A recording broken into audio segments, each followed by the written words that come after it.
Okay, now let us see the limitation of the simple queue. Okay, हमने simple Q देखा है, उसका limitation क्या होगा वो देख लेते हैं कि फॉर एग्जांपल यहाँ से मैंने एक एलिमेंट को डिलीट किया तो अभी मैं यहाँ पर रियर पोजीशन यहाँ पर मैं अभी एलिमेंट को इंसर्ट नहीं कर सकता हूँ. यस, यहाँ पर मेरा क्यू क्या हो चुका है, फुल हो चुका है. फिर भी मैं यहाँ पर एक एलिमेंट डिलीट करने के बाद भी ये मेरे पास स्पेस अवेलेबल है, फिर भी मैं सिंपल क्यू के अंदर इंसर्ट नहीं कर सकता हूँ. So that is the limitation of the simple queue. If I have empty two elements, then still I am not able to insert inside the simple queue. Yes, तो जब तक हमारा Q और we can say F और R का value again zero नहीं हो जाता, एक बार Q फुल होने के बाद R का वैल्यू जीरो नहीं हो जाएगा, तब तक मैं Q के अंदर इंसर्ट नहीं कर पाऊंगा. So that is the limitation of the simple queue. Okay, मैं यहाँ पर हमने यहाँ पर लिखा है that we can say that the one of the main problem with the simple queue with this type of queue is that request for insertion in a queue will not possible even we have space in the queue to accommodate the new value.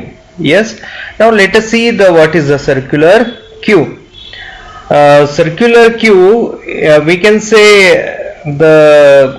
it is a one kind of queue inside which it will move the rear pointer in circular way.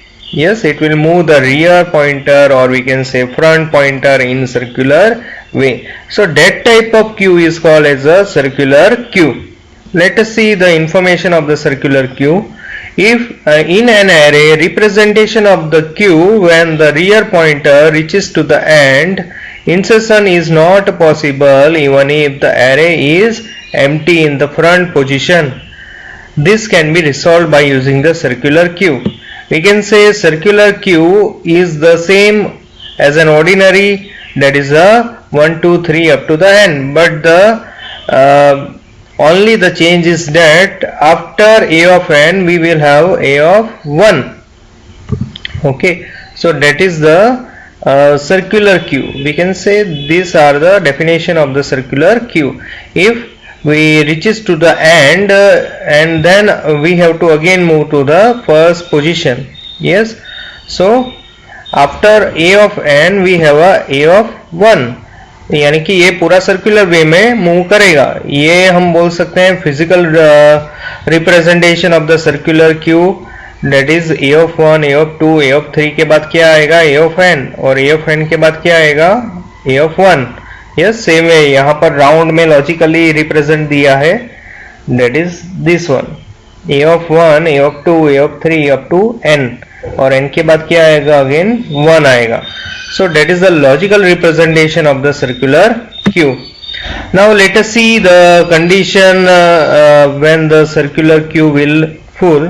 If we have a r is equal to n and f is equal to 1 or f is equal to r plus 1, ये दोनों में से कोई भी एक condition अगर full होगा, yes, ये पूरा कंडीशन या ये वाला कंडीशन, दोनों में से कोई भी एक फुल होगा तो हमारा क्या होगा, सर्कुलर क्यू फुल हो जाएगा.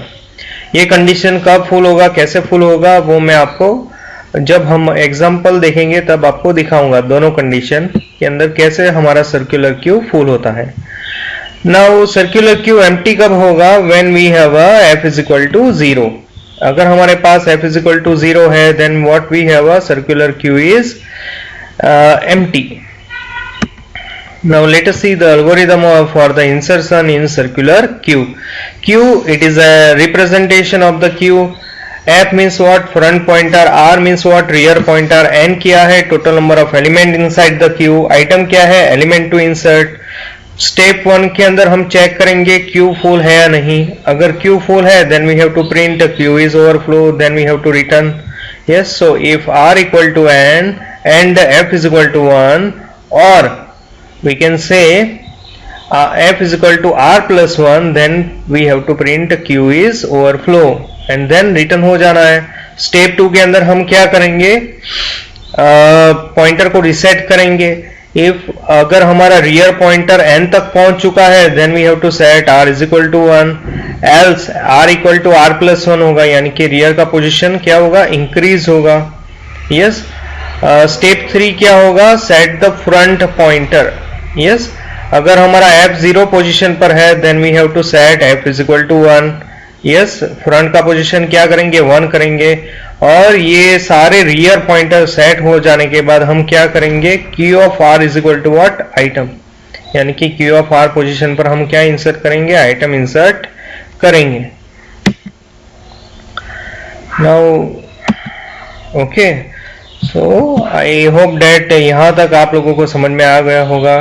Thank you so much.